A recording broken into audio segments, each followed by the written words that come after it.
Haleluya. Shalom umat yang berkati Tuhan. Kita bersyukur buat hari ini. Tuhan Yesus begitu baik dan sangat baik buat kita. Sebelum kita memulai ibadah kita, mari kita bersatu dalam doa terlebih dahulu.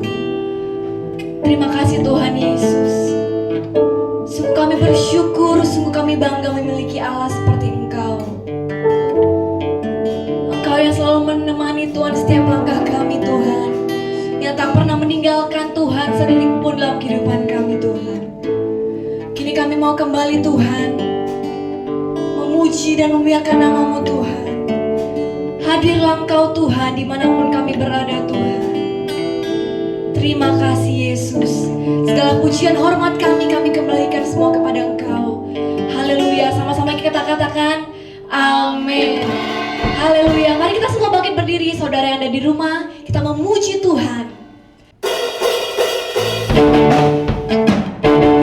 Memuji-Mu Tuhan. Kau yang kami puji dan kami sembah. Mari kita katakan bersama. Terpujilah nama-Mu Tuhan. Kuat dan penuh kemuliaan. Satu suara kami nyatakan.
bersyukur buat segala kebaikan Tuhan. Ini kami Tuhan, kami datang kepadamu Tuhan, membawa syukur kami kepadamu Bapa. Segala pujian syukur kami Tuhan, kami berikan kepadamu Tuhan, Allah yang hidup, Allah yang telah mati dan bangkit dan naik ke surga buat kami. Terima kasih Tuhan, terima kasih. Segala pujian syukur kami kembalikan semua kepadamu ya Allah. Haleluya, sama-sama kita katakan amin. Shalom saudara yang terkasih di dalam nama Tuhan kita Yesus Kristus. Hari ini kita boleh ada bersama-sama dalam ibadah raya minggu yang terakhir daripada bulan 7. Wow, saudara, nggak terasa ya, sudah terakhir dari minggu bulan 7, saudara. Dan minggu depan kita sudah memasuki bulan Agustus. Dan begitu cepat hari-hari berlalu, saudara.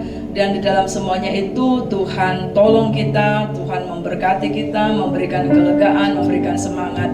Ayo kita bersatu bersama-sama di dalam doa, menyiapkan hati, pikiran, jiwa kita untuk mendengarkan firman Tuhan. Bapa kami dalam surga, terima kasih untuk kasih setia Tuhan. Engkau Allah yang memeliharakan, menolong kami, menghiburkan kami.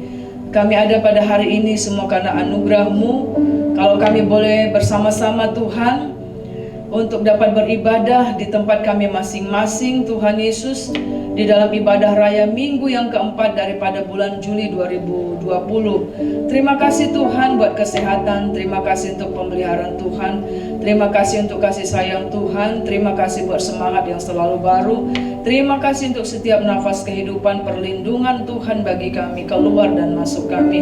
Kami boleh melalui hari-hari kami, kegiatan kami, semua oleh karena anugerah-Mu Tuhan. Pada hari ini kami mau Tuhan duduk diam seperti Maria yang duduk mendengarkan firman-Mu.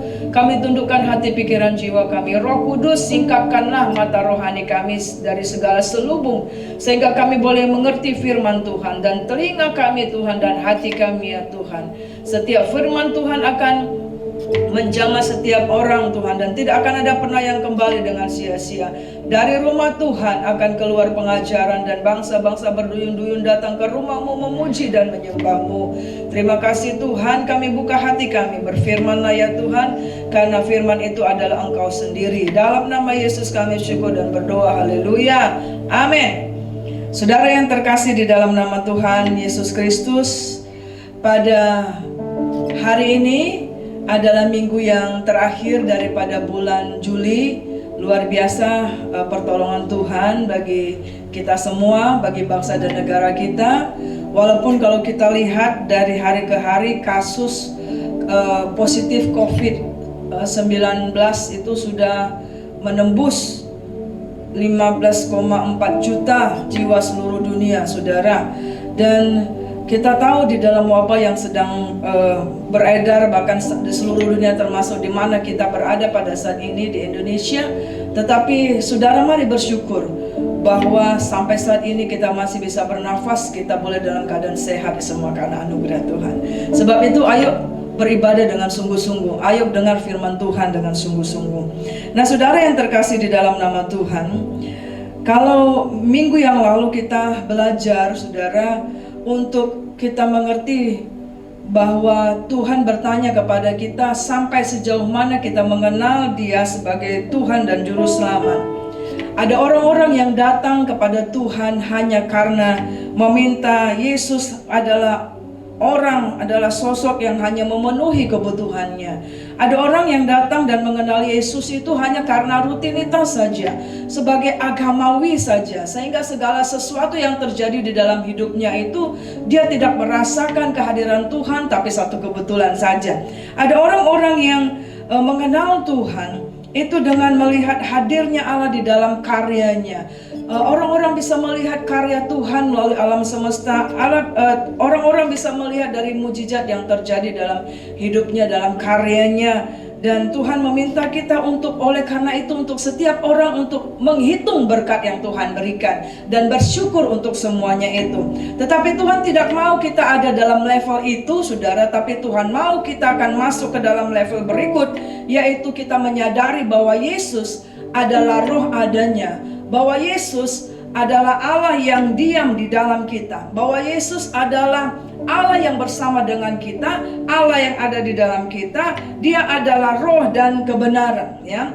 Seperti yang dikatakan dalam Yohanes 4 ayat 22 sampai dengan 24. Nah, hari ini saudaraku yang terkasih dalam nama Yesus, lanjutan dari kisah ini saya beri judul pada hari ini adalah hanya di bibir saja. Hanya di bibir saja.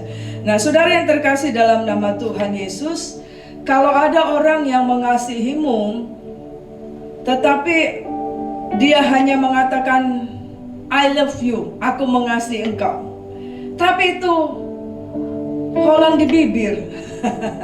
Hanya di bibir, tindakannya tidak ada, saudara. Dan itu banyak terjadi pada saat ini, ya. Dan demikian juga, saudara, Tuhan pernah berkata itu di dalam Matius 15 ayat 8 sampai 9. Dia berkata demikian, bangsa ini memuliakan aku dengan bibirnya, padahal hatinya jauh daripadaku. Percuma mereka beribadah kepadaku, sedangkan ajaran yang mereka ajarkan ialah perintah manusia. Hari ini kita akan belajar tentang satu kisah di firman Tuhan, di mana Tuhan menguji perempuan itu yang datang kepadanya untuk melihat apakah orang ini datang kepada Tuhan, beribadah kepada Tuhan, itu memuliakan Tuhan, itu hanya sekedar di bibirnya saja atau bagaimana, ya. Dan saudaraku yang terkasih, hari ini di dalam akhir daripada bulan Juli, saya mengajak seluruh jemaat Tuhan, semua saudara yang mendengar berita firman Allah dari rumah Tuhan di tempat ini, supaya di dalam pengenalanmu akan Tuhan, supaya dalam kita beribadah di rumah kita masing-masing, di tempat kerja kita, atau dimanapun pada saat ini kita menguduskan hari Tuhan, Tuhan mau kita seperti firman-Nya dalam Matius 15 tadi, supaya kita beribadah kepadanya, memuliakan Tuhan itu tidak hanya di bibir saja, ya. Makanya ada yang katakan lain di bibir, lain di hati. Nah, itu gawat itu, saudara, ya. Dan kalau ditanya setiap orang, anak-anak muda terutama, apakah engkau ingin mendapatkan pasangan yang hanya mengatakan aku cinta padamu tapi hanya di bibir, ya? Ya, tapi tidak kelihatan bahwa dia mengasihimu, ya. Dia tidak kelihatan di dalam kehidupannya sehari-hari. Nah, saudara yang terkasih, di dalam firman Tuhan pada hari ini akan kita baca di dalam kitab Matius pasal 15 ayat 21 sampai dengan 28, yaitu tentang seorang perempuan Kanaan yang percaya. Matius 15 ayat 21 sampai dengan 28, mari kita akan baca bersama-sama. Lalu Yesus pergi dari situ dan menyingkir ke daerah Tirus dan Sidon. Maka datanglah seorang perempuan Kanaan dari daerah itu dan berseru, kasihanilah aku ya Tuhan, anak Daud, karena anakku perempuan kerasukan setan dan sangat menderita. Tetapi Yesus sama sekali tidak menjawabnya. Lalu murid-muridnya datang dan meminta kepadanya, suruhlah ia pergi, ia mengikuti kita dengan berteriak-teriak. Jawab Yesus, aku diutus hanya kepada domba-domba yang hilang dari umat Israel. Tetapi perempuan itu mendekat dan menyembah dia sambil berkata, Tuhan, tolonglah aku. Tapi Yesus menjawab, tidak patut mengambil roti yang disediakan bagi anak-anak dan melemparkannya kepada anjing. Kata perempuan itu, benar Tuhan. Namun anjing itu makan remah-remah yang jatuh dari meja tuannya. Maka Yesus menjawab dan berkata kepadanya, hai ibu, besar imanmu, maka jadilah kepadamu seperti yang kau kehendaki. Dan seketika itu juga anaknya sembuh. Nah, saudara yang terkasih di dalam nama Yesus, kita melihat kisah ini, kisah perempuan Kanaan yang anak perempuannya kerasukan setan dan dia sangat menderita. Ini adalah kisah di mana Tuhan Yesus juga melakukan mujizat. Tuhan Yesus menunjukkan kasih-Nya kepada bangsa non-Yahudi. Ya, yaitu ini berbicara bahwa Yesus adalah Tuhan bagi bangsa-bangsa. Kisah perempuan Kanaan ini adalah kisah ketiga yang dicatat di Alkitab, di mana kisah ini disorot dengan sangat baik itu Matius, Markus, Lukas, dan Yohanes. Kisah yang pertama adalah di dalam kitab Lukas 7 ayat 1 sampai dengan 10, di mana Tuhan Yesus menyembuhkan hamba atau anak buah seorang perwira di Kapernaum yang dikatakan di situ oleh tua-tua Israel pada waktu itu, orang ini dia tidak mengenal Tuhan sebenarnya, tetapi perwira ini mengasihi bangsa Israel dan dikatakan dia ikut menanggung pembangunan rumah bait, rumah ibadat bangsa Israel, saudara. Dan pada waktu itu Yesus tidak mendatangi hamba yang sakit itu, tapi dia hanya berkata, ya, perwira itu hanya berkata, katakanlah satu kata saja, pasti hambaku itu akan sembuh. Dan terjadi, saudara. Dan pada waktu itu Yesus berkata, imannya yang kudapati ini tidak terdapat seperti yang ada di Israel. Tuhan memuji bahwa ada iman juga bagi orang yang tidak mengenal Tuhan dan kepada dia, dan itu mendatangkan kesembuhan. Kisah yang kedua adalah Yohanes 4 ayat 46 sampai 54, yaitu Yesus menyembuhkan anak pegawai istana di Kapernaum. Jadi anak pegawai istana itu sakit dan hampir mati.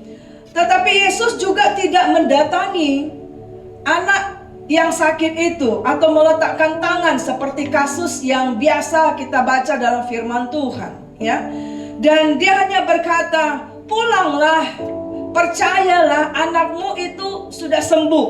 Ya, dan ketika pegawai istana ini pulang, saudara, tadinya sudah hampir mati, dia mendengar berita dari orang-orang yang di rumahnya. Dia katakan, anak itu sudah sembuh. Dia tanya jam berapa, dan tepat dikatakan antara jam 12 sampai jam 1. Dan itu adalah tepat seperti ketika dia berkata, aku percaya. Dan Tuhan katakan, pergilah, anakmu itu sudah sembuh. Ya. Dan yang ketiga kita lihat hari ini adalah tentang anak perempuan Kanaan di Tirus dan anak perempuan Kanaan itu, saudara, di Tirus dan Sidon. Dan Yesus juga tidak datang mengunjungi anak yang kerasukan setan itu, tidak meletakkan tangan, tetapi dia sembuh. Nah, kita belajar di sini, kisah ini menunjukkan untuk kita membuka hati kita dan pikiran kita untuk mengerti bahwa Yesus itu bukanlah Allah hanya milik orang Israel, tetapi Yesus itu adalah Tuhan bagi bangsa-bangsa. Yesus adalah Tuhan, adalah Allah bagi semua umat manusia, termasuk Indonesia. Dan itu berbicara bahwa kita, saudara, memiliki hak yang sama, berkat yang sama. Seperti Tuhan menyebutkan bahwa Israel adalah anaknya. Ya. Nah, saudara yang terkasih di dalam nama Tuhan Yesus, saudara, kita akan melihat dari kisah yang kita baca tadi dalam kitab Matius pasal yang ke-15, itu ayat 21 sampai dengan 28. Tadi disebutkan di kisah itu bahwa yang datang itu adalah perempuan Sirofenesia. Dikatakan perempuan Kanaan, tapi di dalam Injil yang lain dia disebutkan dia orang Yunani. Ya, saya mau sampaikan bahwa yang namanya Sidon, ya, Tirus dan Sidon itu adalah satu daerah yang mengelilingi daerah Danau Galilea, dan orang-orang yang di situ adalah kaum Sirofenesia, dan disebut juga mereka adalah bangsa Kanaan. Tetapi kita lihat bahwa di dalam kitab Yohanes dia disebutkan perempuan ini berkebangsaan Yunani. Nah, Apa yang menunjukkan itu? Bahwa sebenarnya perempuan ini adalah dari keturunan, dari bangsa yang tidak menyembah Allahnya Israel, saudara. Ya, tidak menyembah Allahnya Israel, saudara. Tetapi kita akan mengerti bahwa pastilah dia sudah pernah mendengar tentang Yesus, saudara. Ya, kalau kita lihat kisahnya dalam kitab Mazmur atau dalam sejarah bangsa ini, saudara, bangsa Siro-Fenisia, bangsa Kanaan, dia adalah penyembah Baal, di mana kepercayaan mereka itu adalah mempersembahkan anak laki dan perempuan itu sebagai bakaran, saudara. Ya. Tetapi kita lihat, saudara, dalam kisah ini di ayat penutupnya Tuhan berkata, "Hai ibu, besar imanmu." Nah, saudara, kita lihat dalam kisah ini bahwa kita yang adalah bangsa non-Yahudi, bangsa-bangsa di luar orang Israel, itu dibenarkan menerima hak waris kerajaan surga, itu adalah karena iman. Ada di dalam kitab Roma 5 ayat 1 dan Galatia 2 ayat 16 dan ayat yang lain disebutkan bahwa ketika kita terima Tuhan sebagai Tuhan dan Juru Selamat, iman percaya kita itu diperhitungkan menjadi suatu kebenaran. Bukan karena kita melakukan hukum Taurat, tetapi karena kasih karunia Tuhan. Nah, saudara yang terkasih di dalam nama Yesus, ada 4 ujian yang Tuhan berikan untuk melihat apakah perempuan Kanaan ini itu memang sungguh-sungguh ingin mengenal Yesus sebagai Tuhan dan Juru Selamat, ingin melihat imannya sejauh mana, ya. Yaitu apa, saudara? Kalau kita lihat di dalam Matius 15 ayat 22, dia berseru, dia datang kepada Tuhan dan dia berkata, "Ya Tuhan, Anak Daud." Nah, pernyataan dia ini, saudara, penting, saudara. Itu menunjukkan bahwa kenapa perempuan ini datang kepada Yesus ke alamat yang tepat. Karena perempuan ini sudah pernah dengar tentang Yesus, bahwa Yesus itu adalah Mesias, bahwa Yesus itu adalah Kristus, yang Paulus katakan dia adalah anak Allah yang hidup. Kristus adalah yang diurapi. Ya, saudara, itu makanya dia datang, dia katakan Yesus anak Daud, saudara. Nah, saudara yang terkasih dalam nama Yesus, tetapi saudara, walaupun perempuan ini telah menyebutkan itu di hadapan Tuhan, Tuhan masuk di dalam ayat berikutnya, di ayat 22 sampai dengan 23. Walaupun perempuan itu sudah datang kepadanya, bahkan sambil berteriak-teriak, sehingga murid-muridnya seperti terganggu, ya, tidak senang gitu ya. Dan tetapi kita lihat di situ dalam Matius 15 ayat 22 sampai dengan 23, ayat itu menulis bahwa Yesus sama sekali tidak menerima dia. Beda dengan kasus ketika dia ada di dalam, dia menjumpai dengan orang-orang yang sakit yang ada di bangsa Israel, saudara, ya. Dia sama sekali tidak menerima, bahkan dikatakan ayat itu Yesus tidak menjawab sama sekali. Nah, dicuekin gitu ya bahasa sekarang. Bahkan murid-muridnya itu, saudara, ingin mengusir dia, saudara. Saudara, ini adalah ujian kedua, praktek nyata dalam hidup kita.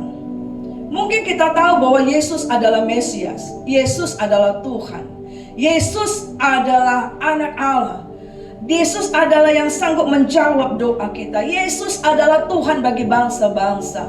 Tetapi pada saat engkau dan saya dalam satu masalah, atau dalam satu penyakit, atau dalam satu pergumulan, sepertinya ya, kok jawaban doa itu tidak muncul-muncul? Kok ya Tuhan tidak jawab? Padahal kita sudah merendahkan hati atau apa saja menurut kita. Nah, saudara, ada banyak orang ketika dalam level itu maka dia meninggalkan Tuhan. Tetapi kita belajar, saudara, dalam kisah ini, saudara, ternyata perempuan ini mengenal Tuhan Yesus sebagai Kristus yang diurapi, Kristus yang adalah Allah semesta alam, yang mengambil kontrol, Allah yang sanggup menyembuhkan. Itu ternyata dia tidak hanya menyatakan itu hanya sebagai knowledge-nya di pikirannya atau hanya di bibirnya saja, tapi kita lihat ayat selanjutnya, justru dia semakin datang mendekat kepada Tuhan dan menyembah. Tetapi saudara, sekali lagi masuk lagi level yang ujian yang ketiga. Di dalam Matius 15 ayat 24 sampai dengan 25, Yesus jawabnya ketus, saudara. Dan dia bilang begini, aku ini diutus hanya kepada domba-domba yang hilang dari Israel. Sepertinya kalau secara pikiran yang kita yang hidup pada zaman ini, mungkin kita pikir, ya ampun Tuhan Yesus, masa sampai hati dia bilang perempuan ini tidak masuk hitungan, kan gitu ya. Ketika dia bilang aku ini diutus hanya kepada bangsa Israel, domba-domba Israel yang terhilang, berarti kan sebenarnya Tuhan sedang bilang, kamu itu gak masuk hitungan loh. Kamu itu gak masuk hitungan untuk mendapat berkat kesembuhan. Kamu itu gak mendapat kesempatan untuk mendapatkan kasih karunia. Nah, saudara, di dalam pergaulan kita, dalam hidup kita sehari-hari, ketika engkau dan saya di dalam satu komunitas, mungkin di dalam keluarga atau di dalam pertemanan, orang mereject engkau dan menyebut, gak level, kau gak masuk hitungan. Panas gak hati saudara? Langsung mungkin daging kita akan muncul, langsung kita katakan, emangnya cuma dia aja kawanku, gak mau di situ, tak usah, kan gitu ya. Keluar medannya, kan gitu ya. Tak usah, kan gitu. Tetapi kita lihat, saudara, perempuan ini, saudara, dia menyadari posisinya itu. Dia nggak protes, dia nggak bilang sama Tuhan, kok Tuhan ini kejam kali? Enggak, saudara. Nanti kita akan melihat betapa dia mengenal Kristus itu bukan hanya di bibir saja, ya. Nah, kemudian yang berikutnya, walaupun dia sudah datang mendekat dan makin menyebutkan, makin memelas kepada Tuhan, dia katakan, Tuhan, tolonglah aku. Ya. Anak itu sudah sangat dirasuki oleh setan, dan anak itu menjadi menderita karena setan itu mempermainkan dia. Jadi kita lihat di sini, hati-hati, jangan bermain-main dengan setan, saudara. Setan akan membuat engkau menderita. Ya. Nah, kemudian Yesus menjawab di dalam Matius 15 ayat 26 sampai dengan 27, Yesus bilang lagi begini, tidak patut mengambil roti dari anak untuk diberikan kepada anjing. Waduh, saudara. Lihat ini, saudara.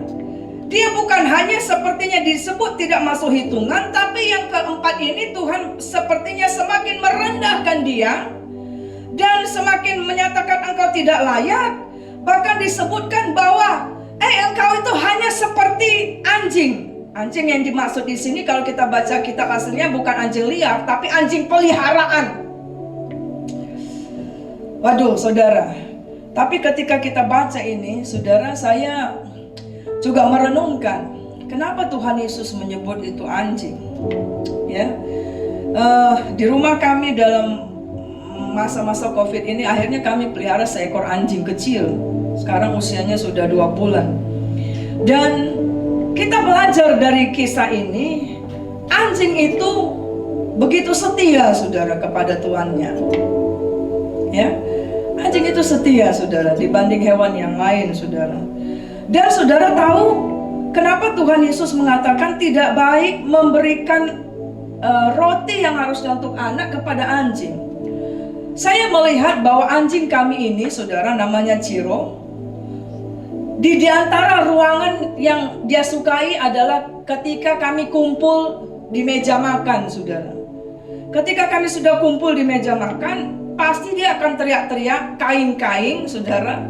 untuk dapat dilepaskan dari pagar tempat dia dikurung, untuk dia bersama dengan kami, dan kemudian dia berada di bawah kolong meja itu, saudara.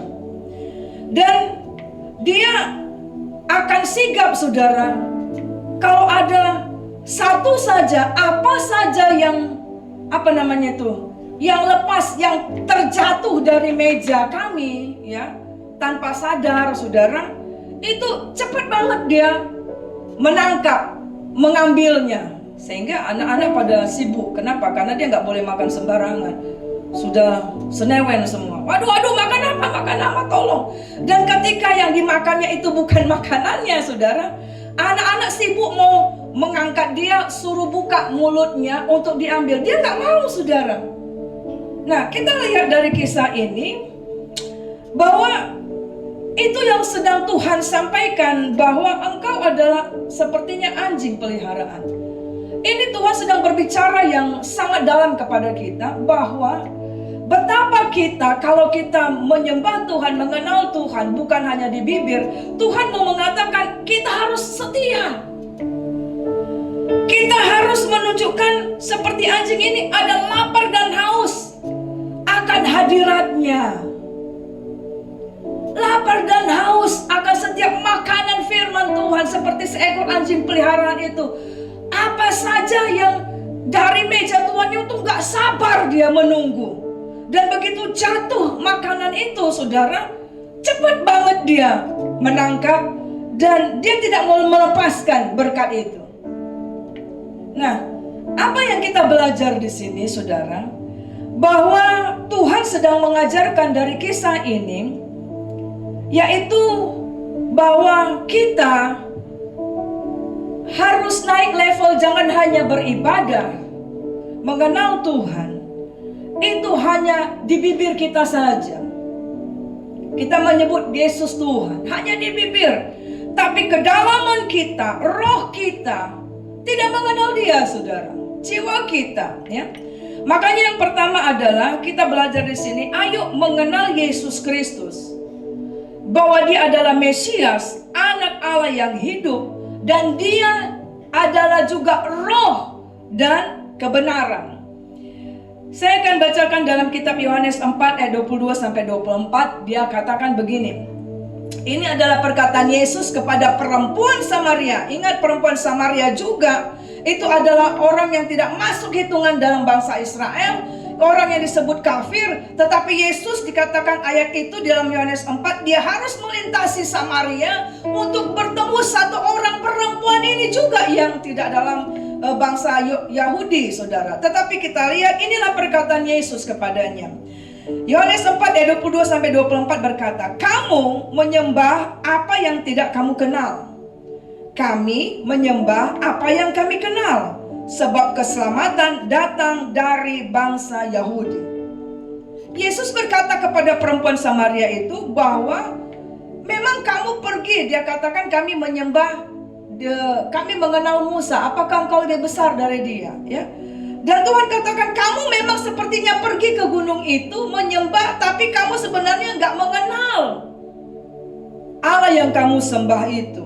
Tapi dia katakan kami bangsa Yahudi mengenal siapa yang kami sembah. Dan engkau harus tahu bahwa keselamatan datang dari bangsa Yahudi. Dan seluruh umat di dunia juga harus sadar bahwa ada keistimewaan bagaimana Tuhan memilih bangsa Israel, dan Kristus lahir dari bangsa Yahudi, ya. Ayat berikutnya, tetapi saatnya akan datang dan sudah tiba sekarang bahwa penyembah-penyembah benar akan menyembah Bapa di dalam roh dan kebenaran, sebab Bapa menghendaki penyembah-penyembah demikian. Allah itu roh, dan barang siapa menyembah dia harus menyembahnya di dalam roh dan kebenaran. Nah, jadi kita lihat di sini, saudara, kalau kita beribadah hanya di bibir saja, sebenarnya kita tidak mengenal Allah. Kita tidak sampai level untuk mengenal dia, bahwa dia adalah Allah, dia adalah roh, dan kita harus menyembah Tuhan dan menyembahnya di dalam roh dan kebenaran. Itu menunjukkan apa, saudara? Bahwa kita harus mengerti bahwa Yesus adalah Allah, adalah roh kebenaran, dan Dia adalah Allah yang tidak dibatasi oleh ruang dan waktu. Dan roh manusia yang telah dibenarkan menyadari bahwa Ia ada di dalam kita, ada bersama-sama dengan kita, dan ada di segala tempat.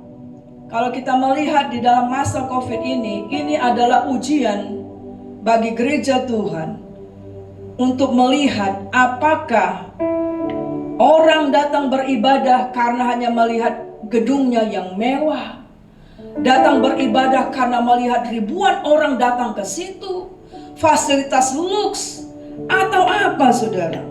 Ya, masa ini adalah ujian di mana untuk kita melihat diri kita bahwa kita menyadari kita harus menyembah Tuhan di dalam roh dan kebenaran. Ya, karena Dia adalah Allah yang ada di segala tempat. Ia adalah juga Allah semua bangsa-bangsa yang menyelamatkan dari generasi kepada generasi.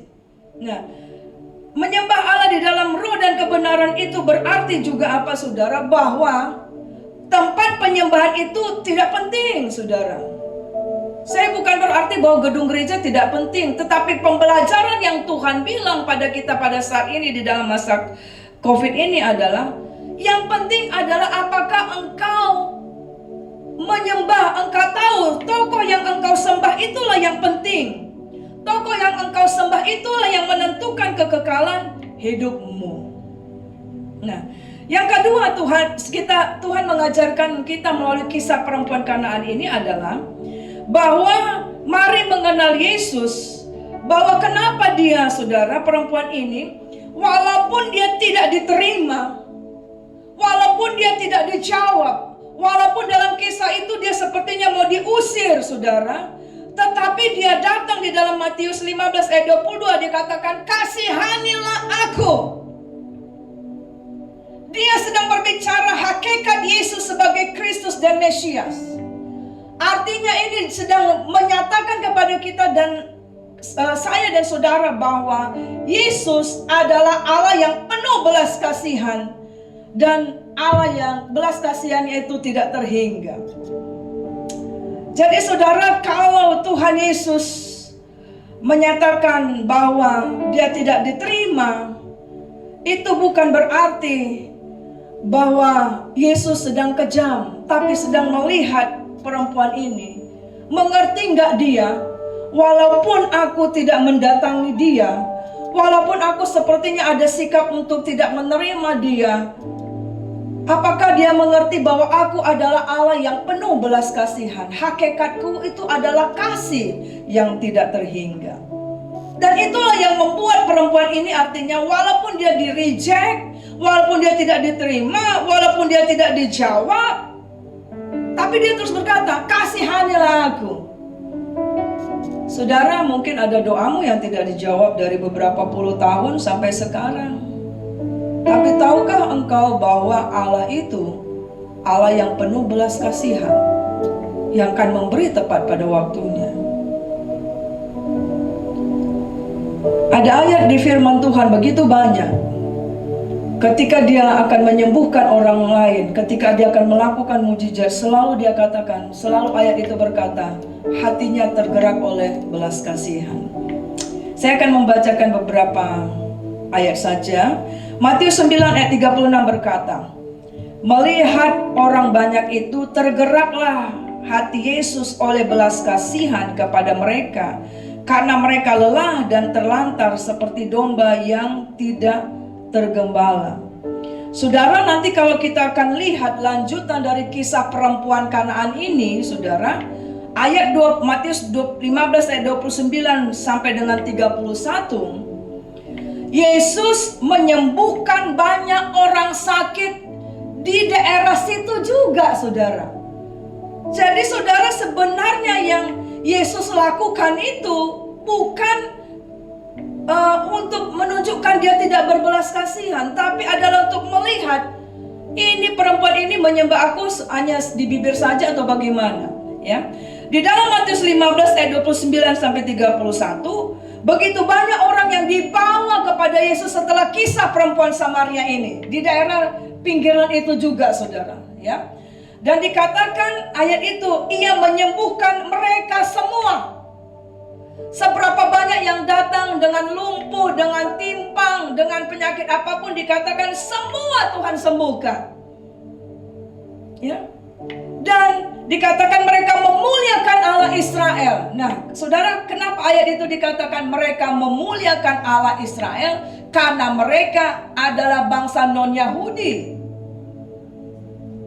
Tapi karena mujizat itu, saudara lihat, mereka akhirnya mengenal Allah dan mereka memuliakan Allah.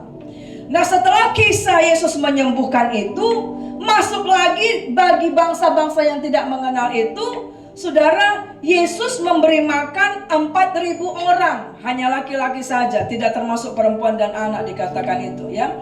Mulai dari Matius 15 ayat 32 sampai seterusnya. Dan dikatakan ayat 32, hatiku tergerak oleh belas kasihan.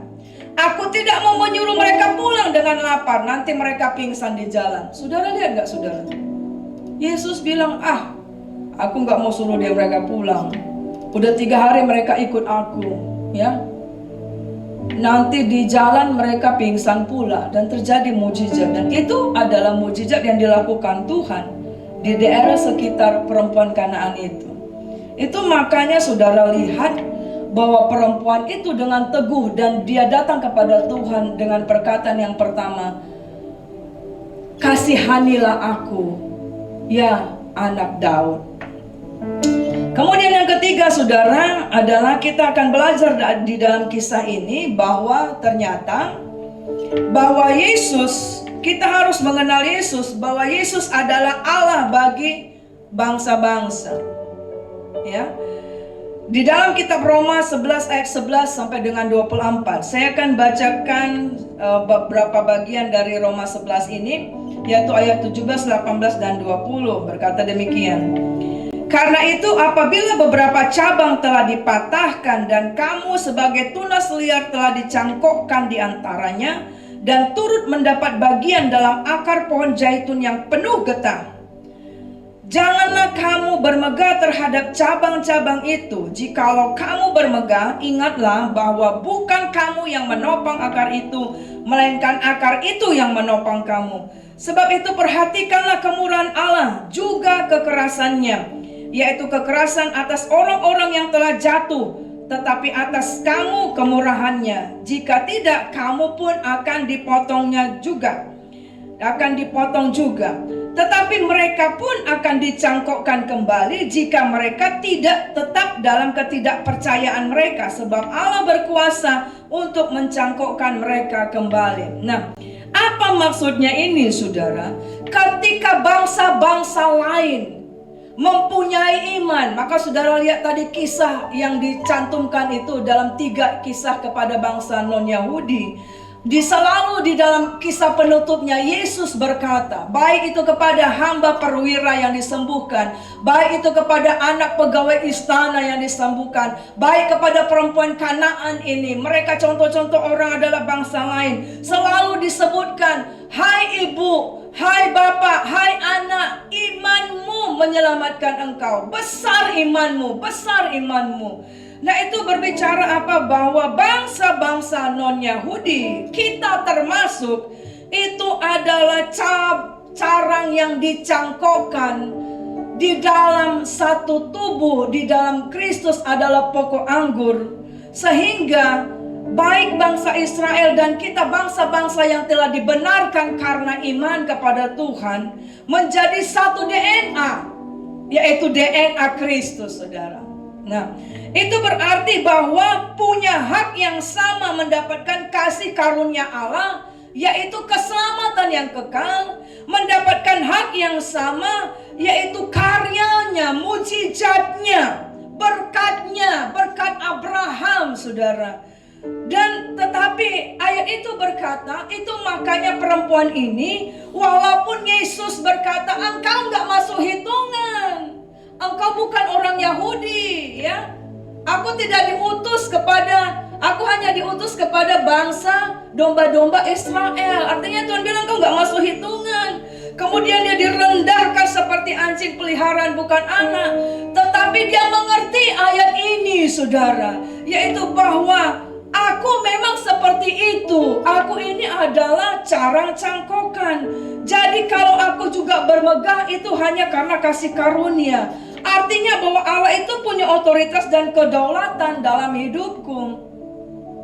Dan itu berbicara, saudara, tergantung kepercayaan kita sampai akhir. Nah, saudara yang terkasih, kisah ini juga memberikan kita akan semakin menguji hati kita. Ada 4 ciri untuk menilai diri kita. Apakah saya ini mengenal Allah itu hanya di bibir saja? Atau memang sungguh-sungguh mengenal Allah? Apa itu, saudara? Kalau kita menyebut Allah bukan hanya di bibir, maka kita belajar seperti perempuan ini, yaitu dia tetap fokus kepada Kristus. Orang yang mengenal Yesus secara pribadi, mengenal siapa Yesus, yaitu adalah Allah, maka dia akan tetap fokus kepada Yesus. Dia tidak fokus seperti perempuan ini, dia tetap fokus kepada Yesus, bukan kepada lingkungannya yang ingin membuang dia, yang ingin mengusir dia kepada masalahnya, tetapi dia tetap fokus kepada Yesus, anak Daud, kasihanilah aku. Ibrani 12 ayat 2-3 berkata, marilah kita melakukannya dengan mata yang tertuju kepada Yesus, yang memimpin kita dalam iman, dan yang membawa iman kita itu kepada kesempurnaan, yang dengan mengabaikan kehinaan tekun memikul salib, ganti sukacita yang disediakan bagi dia yang sekarang duduk di sebelah kanan Allah. Ayat yang ketiga, ingatlah selalu akan dia yang tekun menanggung bantahan yang sehebat itu terhadap dirinya dari pihak orang-orang berdosa, supaya jangan kamu menjadi lemah dan putus asa. Yang kedua, kita lihat apa ciri berikutnya adalah tetap percaya apapun kondisinya. Perempuan ini walaupun dia di-reject, walaupun dia tidak diterima, walaupun dibilang tidak hitungan, walaupun dia dibilang seperti anjing, tidak layak, tetapi dia tetap percaya.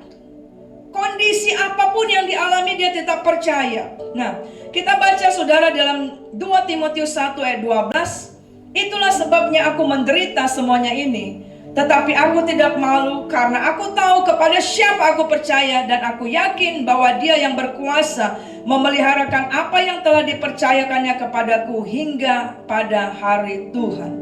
Rasul Paulus itu berkata dalam Timotius bahwa walaupun dia mengalami penderitaan, dan penderitaannya itu bukan karena kesalahan dia, tapi karena memberitakan Injil. Tapi dia katakan, aku nggak malu, karena di ayat ini berkata, aku tahu kepada siapa aku percaya. Seperti perempuan ini, saudara. Apapun kondisinya, mungkin kasat mata sepertinya belum dijawab, tapi kita akan berkata, aku akan tetap percaya. Perempuan ini tahu kepada siapa dia percaya, saudara. Ya. Ibrani 3:6 dikatakan, tetapi Kristus setia kepada anak yang mengepalai rumahnya, dan rumahnya ialah kita, jika kita sampai kepada akhirnya teguh berpegang pada kepercayaan dan pengharapan yang kita megahkan. Ya.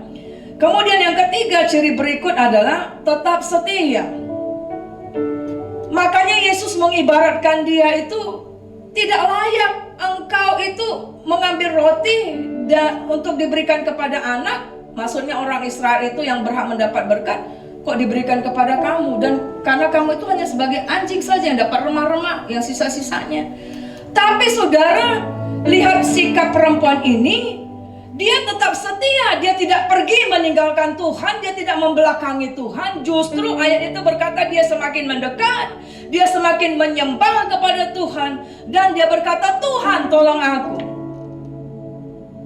Dia tetap setia, saudara. Nah, 2 Tawari 7 ayat 13-14 berkata, bila mana aku menutup langit sehingga tidak ada hujan, dan bila mana aku menyuruh belalang memakan habis hasil bumi, dan bila mana aku melepaskan penyakit sampar di antara kamu, dan umatku yang atasnya namaku disebut merendahkan diri, berdoa dan mencari wajahku, lalu berbalik dari jalan-jalannya yang jahat, maka aku akan mendengar dari surga dan mengampuni dosa mereka serta memulihkan negeri mereka. Maukah engkau dan saya untuk tetap setia sampai Tuhan akan mendengar dari surga, mengampuni dan memulihkan kita? Yang keempat, ciri yang terakhir adalah kalau kita menyebut Tuhan tidak hanya di bibir saja, maka kita belajar seperti perempuan ini tetap memiliki iman, yaitu percaya kepada kedaulatan dan otoritasnya. Perempuan itu berkata, memang aku ini anjing yang berhak, yang hanya memakan remah-remah roti yang jatuh dari meja tuannya. Artinya dia sedang berbicara, aku menerima sepenuhnya pengaturan Tuhan atas hidupku. Walaupun aku makan remah-remah, tapi itu akan menjadi gizi bagiku. Ngerti saudara ya? Dia sedang mengajarkan kepada kita untuk kita memiliki iman yang percaya akan kedaulatan dan otoritasnya Tuhan.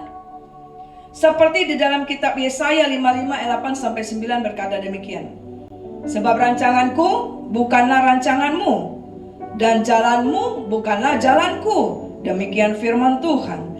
Seperti tingginya langit dari bumi, demikianlah tingginya jalanku dari jalanmu, dan rancanganku dari rancanganmu. Dan Yeremia 29 ayat 11 berkata, sebab aku ini mengetahui rancangan-rancangan apa yang ada padaku mengenai kamu, demikianlah firman Tuhan, yaitu rancangan damai sejahtera dan bukan rancangan kecelakaan, untuk memberikan kepadamu hari depan yang penuh harapan.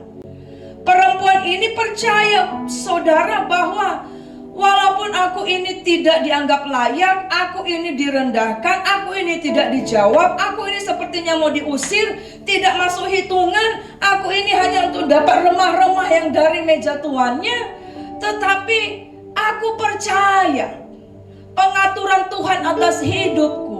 Aku percaya Tuhan akan melepaskan anakku dari kerasukan, dari roh jahat yang sangat menderita.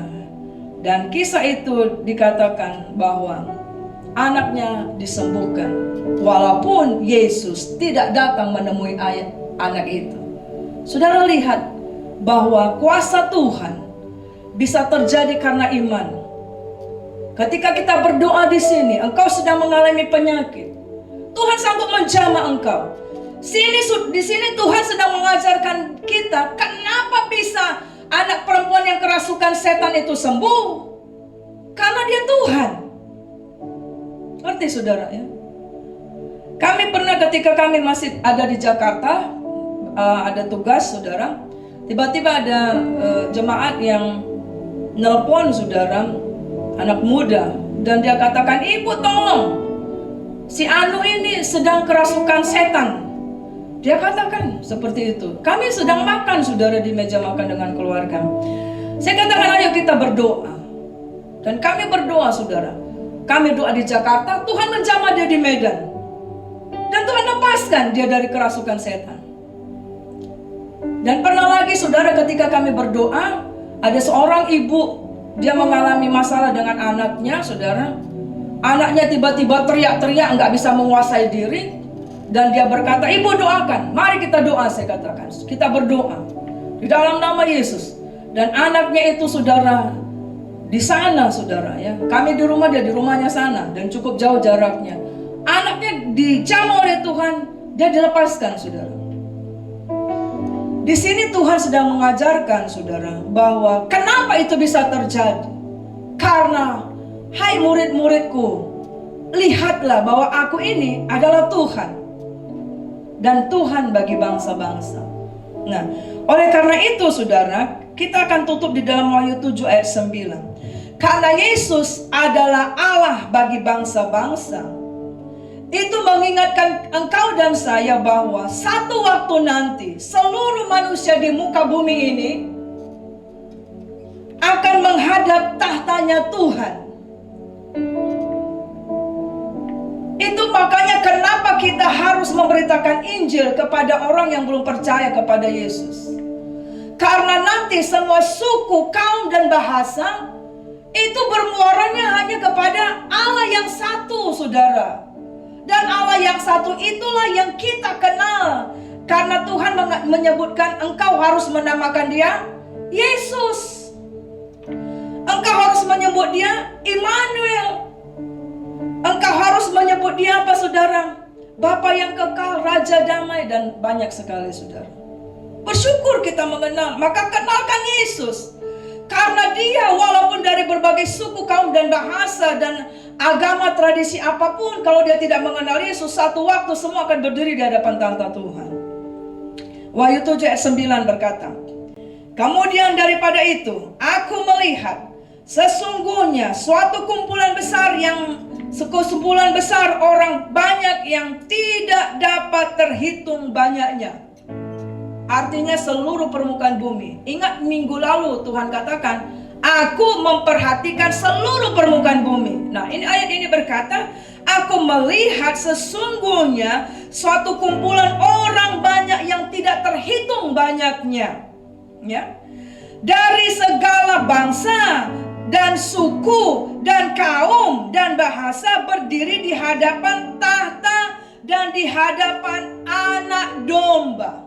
Siapa anak domba?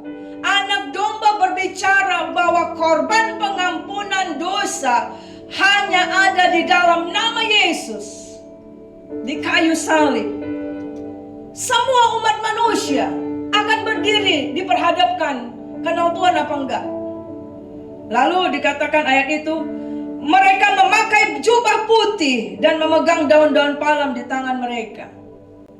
Saudara yang terkasih, ayo kenal Tuhan. Dia adalah Yehova Jireh, Allah yang melihat dan menyediakan. Dia Yehova Shalom, Tuhan keselamatan dan kedamaianku.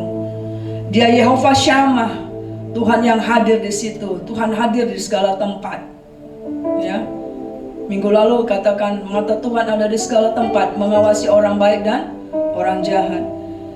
Dia adalah Yehova Rafa, Tuhan yang menyembuhkanku.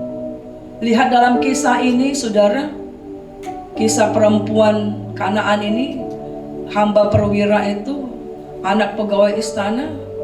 Tuhan bisa menyembuhkan, dan dia tidak dibatasi oleh ruang dan waktu, saudara. Ya. Dan dia adalah Yehova Sikenu, Tuhan keadilan kita. Dia berbicara, dia adalah Allah bagi bangsa-bangsa. Saudara, mari saudara akan ikuti channel YouTube Gereja Sidang Jemaat Allah Kados yang kiranya akan memimpin saudara untuk semakin hari mengenal Tuhan lebih dalam lagi, saudara. Ya. Dan biarlah kita akan terus bertumbuh di dalam pengenalan akan Tuhan Yesus sampai Maranatha Yesus datang.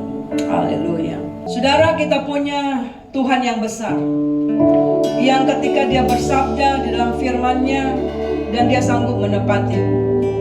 Dan Yesus adalah Allah bangsa-bangsa. Kita berhak juga menerima berkat keselamatan yang kekal, berkat Abraham, berkat bagi anak cucu kita. Mari kita mengenal Tuhan bukan hanya di bibir kita, tetapi di dalam roh dan kebenaran. Kita nyanyikan pujian ini. Ku hidup karena percaya, Kau yang berjanji setia. Pengharapanku selalu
perkataan firman-Mu Engkau akan genapi. Tuhan, seperti Engkau menyembuhkan hamba perwira yang sakit di rumahnya, seperti Engkau menyembuhkan anak perempuan pegawai istana di rumahnya, seperti Engkau menyembuhkan anak perempuan Kanaan ini yang kerasukan setan dan sangat menderita. Kami berdoa pada saat ini Tuhan, dari tempat-Mu yang kudus, iman kami bersepakat pada saat ini. Setiap orang yang mendengarkan berita firman Allah pada saat ini akan mendapat lawatan oleh Tuhan. Dia akan disembuhkan dari sakit apapun yang engkau derita pada saat ini. Kerasukan setan engkau akan dilepaskan di dalam nama Yesus. Belenggu-belenggu, ikatan-ikatan, pergumulan, persoalanmu dilepaskan di dalam nama Yesus. Sakit penyakit apapun yang kau alami, sakit kanker, sakit saraf terjepit, sakit jantung, sakit paru-paru, COVID-19, demam, sakit tifus, sakit apapun itu di dalam nama Yesus. Oleh bilur Yesus yang berkuasa, terima kesembuhan.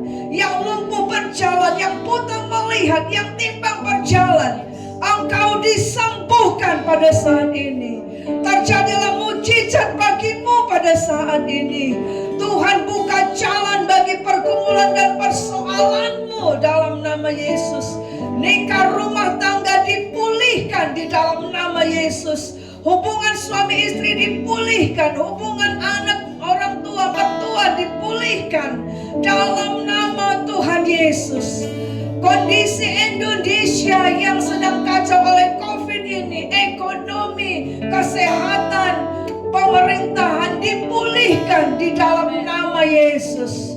Tuhan, kami terima sekarang mujizat itu Tuhan. Kami berdoa biarlah kiranya seluruh umat-Mu, gereja Tuhan, mengenal Tuhan, beribadah kepada Tuhan, bukan hanya ajaran manusia, tetapi menyembah Tuhan di dalam roh dan kebenaran. Tuhan Yesus, berkati setiap kami yang mendengar firman-Mu pada hari ini. Tuhan Yesus, jamahlah setiap orang pada saat ini. Turunlah damai sejahtera-Mu Tuhan. Turunlah pemulihan Tuhan. Yang patah semangat diberikan semangat yang baru Tuhan. Sumbu yang pudar tidak Engkau padamkan ya Tuhan. Bulu yang terkulai tidak akan Engkau patahkan ya Tuhan. Engkau melihat setiap tetesan air mata setiap orang, dan Engkau mendengar dari surga. Karena Engkau adalah Allah bangsa-bangsa, karena Engkau Allah yang membenarkan kami ketika kami percaya kepada Tuhan. Biarlah kiranya Tuhan, kami semakin mengasihi Tuhan. Kami menyadari Tuhan, otoritas Allah dalam hidup kami. Penyertaan Tuhan, rancangan-rancangan Tuhan selalu adalah rancangan damai sejahtera bagi kami. Yang memegang masa depan kami, mengetahui rancangan-rancangan yang terbaik bagi kami. Tuhan Yesus, terpujilah nama-Mu. Pada hari ini Tuhan, kami bersyukur kami boleh beribadah bersama-sama di dalam ruang dan waktu yang berbeda Tuhan. Tetapi Engkau Allah yang maha hadir, Engkau hadir di setiap tempat. Ketika kami berseru dan menyembah Engkau di dalam roh dan kebenaran, dan Engkau menyatakan kuasa dan mujizat-Mu ya Tuhan Yesus. Sebab itu Tuhan Yesus, pada saat ini kami bersyukur kami boleh mengakhiri minggu yang keempat daripada bulan Juli. Semua karena kasih karunia-Mu. Tuhan akan menolong kami melangkah untuk dapat memasuki hari yang baru di bulan yang baru minggu depan. Tuhan, peliharakan kami untuk hidup menyenangkan hati-Mu.